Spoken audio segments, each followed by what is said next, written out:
سپہر کے 3 بجے ہیں۔ السلام علیکم، یہ ریڈیو پاکستان ہے۔ سمرہ یوسف سے خبریں سنیے۔ پہلے اہم خبروں کا خلاصہ۔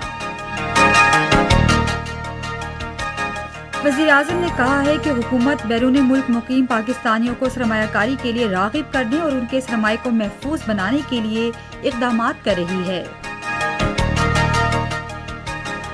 خیبر پختونخوا کے 18 اضلاع میں بلدیاتی انتخابات کے دوسرے مرحلے کے لیے کاغذات نامزدگی جمع کرانے کا آج آخری روز ہے۔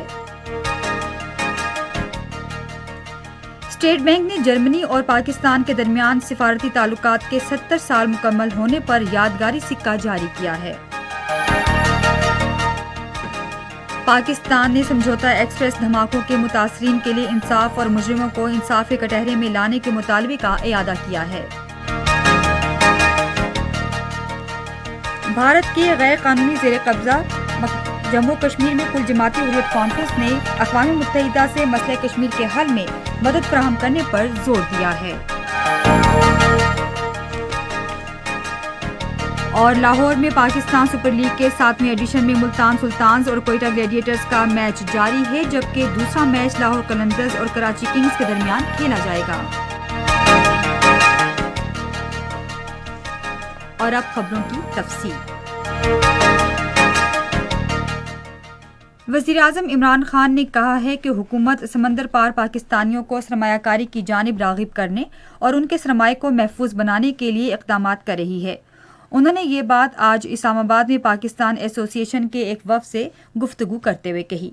وفد نے سمندر پار پاکستانیوں کو حق رائے دہی اور رقم کی منتقلی کے لیے روشن ڈیجیٹل اکاؤنٹ کے لیے حکومت کے اقدامات کی تعریف کی۔ وزیر اعظم عمران خان نے عالمی تکنیکی معیار کمیٹی کی طرف سے پشاور کے بس ریپڈ ٹرانسپورٹ کو گولڈ اسٹینڈرڈ BRT تسلیم کرنے پر خیبر پختونخوا حکومت کو مبارکباد دی ہے۔ آج ایک ٹویٹ میں انہوں نے کہا کہ پشاور BRT کو 100 میں سے 97 نمبر ملے ہیں، جس کا مطلب یہ ہے کہ BRT تقریباً ہر حوالے سے بہترین عالمی معیار پر پورا اتر رہا ہے۔ انہوں نے کہا کہ پشاور BRT شہر میں پبلک ٹرانسپورٹ کا انقلابی نظام ہے اور اگست 2020 میں سے جب سے اس سروس کا آغاز ہوا 7 کروڑ 10 لاکھ افراد اس میں سفر کر چکے ہیں۔ وزیر اعظم نے کہا کہ یومیہ 2.5 لاکھ مسافر BRT پر سفر کرتے ہیں، جن میں 20% خواتین اور 60% کم آمدن کے حامل طبقات کے لوگ شامل ہیں۔ اطلاعات و نشریات کے وزیر مملکت فاروق حبیب نے کہا ہے کہ وزیر اعظم عمران خان آج منڈی بہاؤالدین میں جلسہ عام سے خطاب کریں گے۔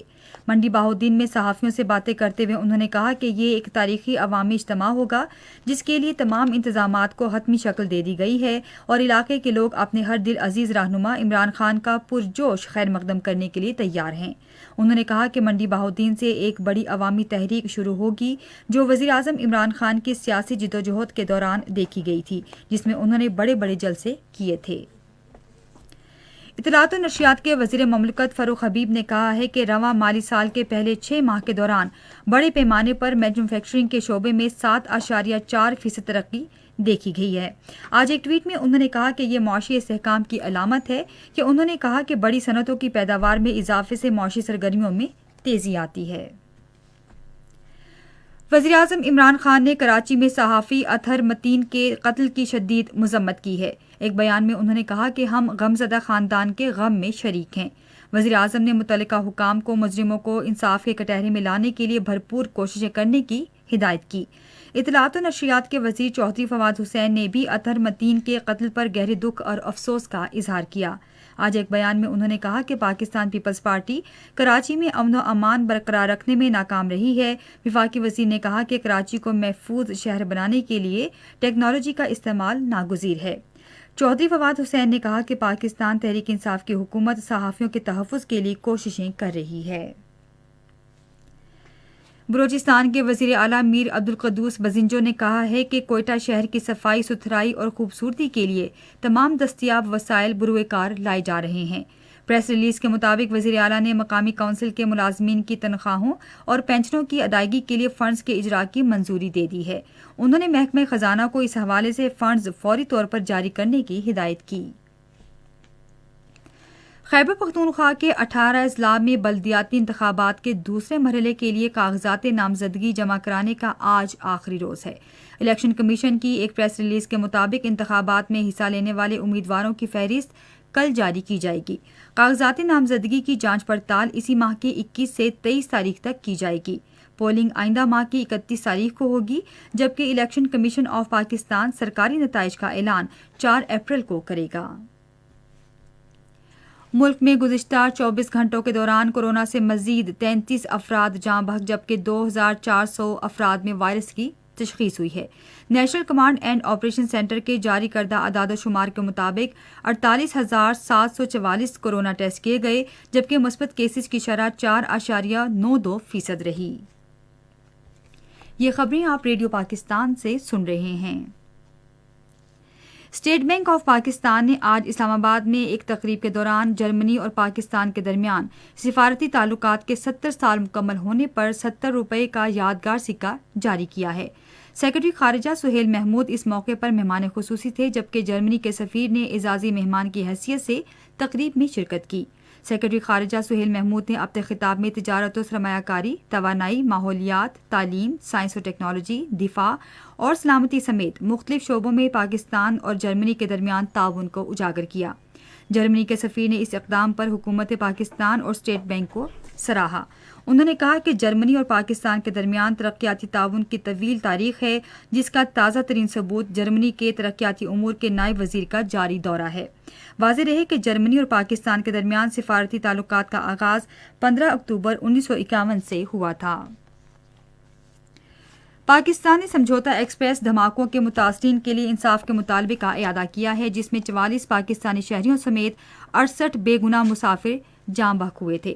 اسلام آباد میں بھارتی ناظم الامور کو وزارت خارجہ طلب کیا گیا اور پاکستانی شہریوں کے خاندانوں کی حالت زار پر بھارتی حکومت کی بے حسی پر سخت مایوسی کا پاکستان کا پیغام پہنچایا، جو 15 برس گزرنے کے بعد بھی انصاف کے منتظر ہیں۔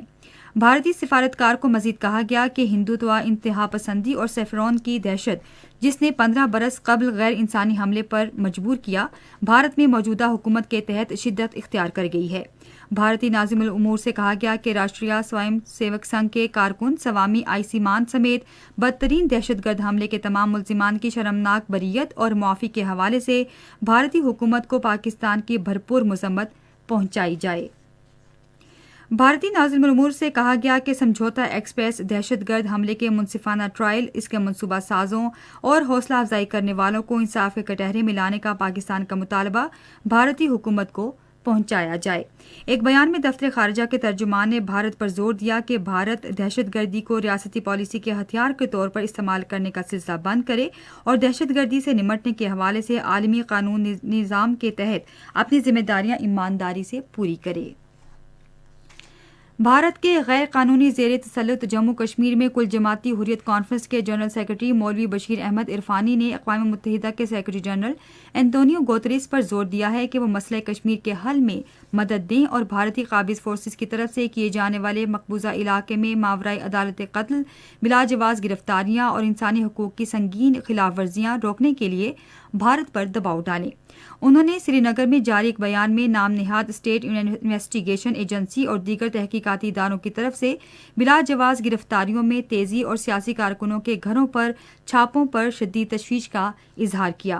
انہوں نے کہا کہ غیر قانونی گرفتاریوں میں اضافے کا مقصد مقبوضہ علاقے میں آزادی پسند لوگوں کو ہراساں کرنا ہے۔ میکسیکو حکام نے 1000 سے زائد پناہ گزینوں کو ملک میں روک لیا ہے، جو حکومت کی جانب سے نامکمل دستاویزات کے ساتھ امریکہ جانے کے لیے کوشاں تھے۔ مائیگریشن انسٹی ٹیوٹ نے ایک بیان میں کہا ہے کہ یہ افراد افغانستان، آرمینیا، کینیڈا، چین، Ethiopia, Ghana, Italy, Pakistan, Somalia, روس، سوئٹزرلینڈ اور ترکی سے میکسیکو پہنچے تھے۔ کرکٹ۔ لاہور میں پاکستان سپر لیگ کے ایک میچ میں ملتان سلطانز نے کوئٹہ گلیڈیٹرز کے خلاف اب سے تھوڑی دیر پہلے تک 7 اوورز میں 70 رنز بنائے تھے اور اس کا کوئی کھلاڑی آؤٹ نہیں ہوا۔ اس سے قبل ملتان سلطانز نے ٹاس جیت کر بیٹنگ کرنے کا فیصلہ کیا۔ آج کا دوسرا میچ لاہور قلندرز اور کراچی کنگز کے درمیان شام 7:30 بجے شروع ہوگا۔ خبریں ختم ہوئی۔ مزید خبروں تجزیوں کے لیے آئیے ہماری ویب سائٹ radio.uv.pk پر اور فیس بک کے link radio Pakistan news official پر براہ راست ویڈیو اسٹریمنگ بھی ملاحظہ